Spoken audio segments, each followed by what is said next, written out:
And we're back here on the GSMC Baseball Podcast, bringing you our third segment, which is going to be talking about the Mets and their series against the Braves. But before we do all that, I'd like to ask you again to please like and follow the show. It really does mean a lot. It really does help us out, so thank you so much for that. And let's get back into the show for today. All right, so, nope, didn't mean to press the outro button. Sorry about that. Here we go. That's what I want. So, we'll be talking about the Mets and the Braves and their series previews, so let's get into it. The Mets and the Braves are starting a 4-game series here in Flushing, Queens, of course, Citi Field, for the next 4 games. A very, very important series for both teams, something that is really going to mean a lot for both teams, and let's talk about why. So, all year, the Phillies and the Braves have been the class of the NL East, but that's starting to change right now. The Mets are doing as significantly well as they have in a long, long time, have been one of the best teams in baseball since June, really, since, let's just say it, since Grimace threw out the first pitch. We're going to talk about it. It's real. Grimace power is real. So, overall, this series is very important right now. People don't really realize this, I don't think, but the Mets are only a half game behind the Braves in the NL East in the wild card. They win, they win this series 3 out of 4, or, of course, sweeping 4 out of 4. They are now in the top wildcard spot and second place in the NL East. That's very, very significant from where the Mets were at a long time ago. I mean, they were 11 games under 500 like a month or two ago. And now they're very close and have a real chance of being at the top place of the wild card. So this series, while always Mets and Braves series are fun because, as speaking for a Mets fan, the fan bases don't like each other, the teams don't like each other. It's always really a fun rivalry. I think it's really the biggest rivalry the Mets have in these past few years. This means a lot more because the Braves are really struggling. They've had a lot of injuries this year, and I think that's why they find themselves in this position. And the Mets are just going off. They're consistently being a great team this year, and this series means a lot for both sides. So I did want to preview it, talk about the pitching matchups as well. Again, we talked about the playoff implications, who has the advantage, all that kind of stuff, so let's get into it. So, first game tonight, starting at 7:10, it is going to be Chris Sale versus Luis Severino. Braves have the obvious pitching advantage here. Chris Sale has been one of the best pitchers in all of baseball this year, while Severino definitely has been bad. I think that Sale just is a great pitcher, and the Mets haven't been as great at hitting lefties this year. Now, they do have Jose Iglesias in the 2-hole today, which is very interesting. He's been a monster hitting lefties, so I think that should really help out. But overall, it will be very interesting to see if the Mets can end up hitting Chris Sale. And yeah, I think this is a relatively even matchup, but I do think the Braves have the advantage just because of how good Chris Sale is. Moving on to Friday, it is going to be Charlie Morton versus Kodai Senga making a season debut for the New York Mets. Now, overall, I think this is pretty even. I don't think Charlie Morton's that good, to be perfectly honest. I understand he's solid stats, but it's close to a 4 ERA, and he's just getting older. And I believe this will be his last year in the MLB. And the thing is, Senga's a great pitcher, obviously, but he's making a season debut. So how good is he really going to be? How consistent is he going to be with those pitches? How long are the Mets going to let him go for? So all of these are kind of questions. So I think relatively both have a lot of questions going into this matchup. And I think that it's relatively even because of that. On Saturday, we have Spencer Schwellenbach versus a TBD pitcher for the Mets. We're not exactly sure who they are going to end up pitching here. I believe this is because of Christian Scott going on the injured list. I think it'll probably be Tyler McGill. If it is that, I think it's relatively even. I don't think Schwellenbach is that good. I don't think McGill's that good. So I think it's kind of just going to be an offensive showdown there on Saturday. Sunday, we have Reynaldo Lopez versus David Peterson. Of course, the Braves have the advantage here. Reynaldo Lopez has been one of the best pitchers in all of baseball, surprisingly. And while David Peterson isn't bad, he has certainly not been one of the best pitchers in all of baseball. So I'd say the Braves have the obvious advantage here. Now, I will say I do expect Reynaldo Lopez and also Chris Sale, since we talked about him before, to eventually regress at some point. I think both are very solid pitchers. I think both have proven that. But at the same time, I don't expect either of them to be this good for the rest of the year. I don't think that either is going to continue with how well they've done.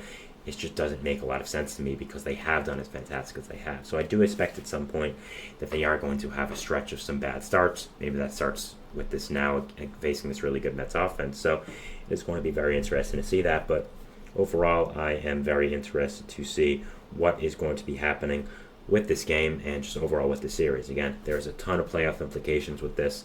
Both teams are really fighting out for the wild card right now, and both teams have some issues that they have to work on towards the deadline. And really overall, this is going to be a very, very interesting series. Both are on different trajectories. The Braves have really started to stumble these past few weeks. I think the injuries bugs have really started to catch up with them. Of course, not just Acuna and Strider, but Max Fried's also on the injured list, out for a little bit. Ozzie Albies going to be out for a significant amount of time. So it's going to be very interesting to watch this series. And I think right now, even with the pitching matchups, the Mets have the advantage. They have just done so consistently well these past few months. Are on a high now, beating the Yankees as well as they did. 12-3 was just a slaughter last night. So they're really on a high. They're coming back home, so I'm sure it'll be a ruckus crowd in Citi Field, not just today, but tomorrow as well, a Friday night, wearing the black jerseys. Kodai Senga's season debut. Man, it's going to be electric in there. And yeah, just overall, I think that this is going to be a really, really interesting series to watch. Is going to be something that really is going to be very, very interesting to see.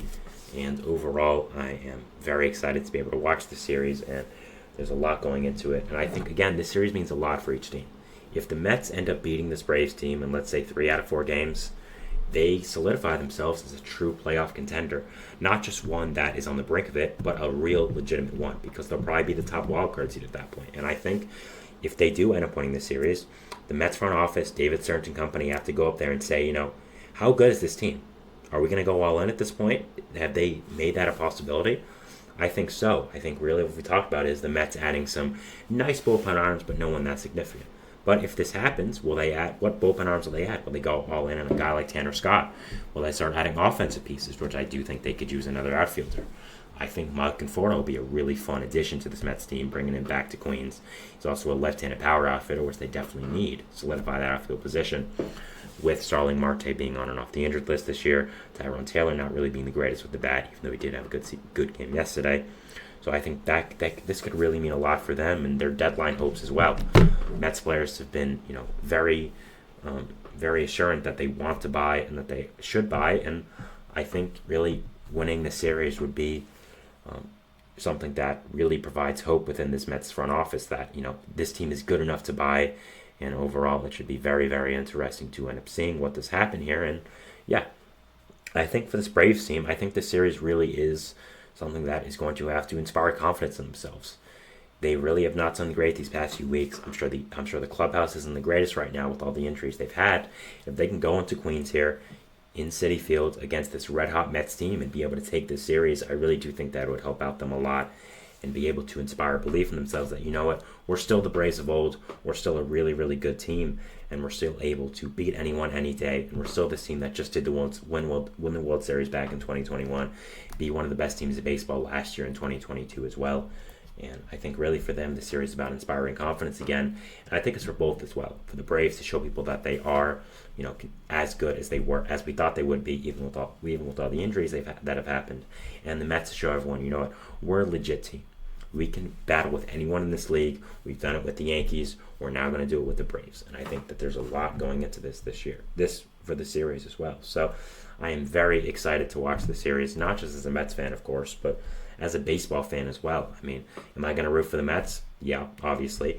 But as a baseball fan, I am very, very excited to be able to see this series and just be able to watch what is going to happen overall with these games and see how the Mets do end up performing. I think that there is a lot riding on the series for both teams, and I'm really, really excited to end up seeing what is going to happen with them, and overall, just how good this Mets team is going to end up being. So, and do the Braves inspire confidence in themselves to continue to be good?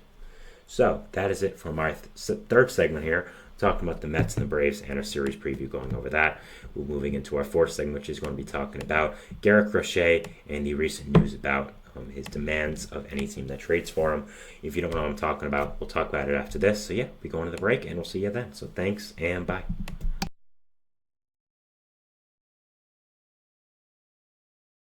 For the best and latest podcasts available anywhere, go to the podcast app on your cell phone and type in GSMC to access free content-rich podcasts on health and wellness, book reviews, sports, entertainment, relationships, social media, movies,